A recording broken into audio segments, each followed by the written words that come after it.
Llongyfarchiadau mawr I rheini ohonoch chi sydd wedi gorffen y cwrs Clwb Cwtsh. Congratulations to you all who finished the course. Please keep on using your Welsh. Cadwch ymlaen a daliwch ati ddefnyddio'ch Cymraeg chi. Clwb Cwtsh are warm, friendly sessions where you'll be able to learn some Welsh with your children. Welsh Government has an aim of 1 million Welsh speakers by the year 2050, so why not start now? At the end of the sessions, you'll be signposted to further Welsh language lessons, and your children will be able to start Welsh medium education with a head start. Myself and my partner, we don't speak Welsh, but my son is attending the Clwb Cwtsh at the moment, and he has a place in the local school, Welsh medium school. So we decided we wanted Welsh education for him.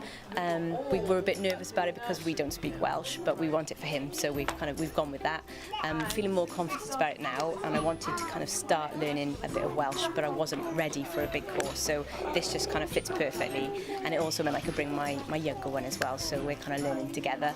Mae'n positif iawn mae'r rhieni wedi defnyddio fe gytre, maen nhw'n dod nôl bob wythnos ac maen nhw'n dweud, nes I wneud hyn gytre, nes I ganu'r ganyn, darllen y llyfr hyn, a mae'n hyfryd gweld hynny'n datblygu a eu hyder nhw hefyd yn magu gyda'r plant. A maen nhw'n dweud hefyd bod y plant yn troi ac yn siarad Cymraeg gyda nhw hefyd ac yn helpu nhw, so maen nhw'n dysgu'r y cyd sydd yn peth hyfryd.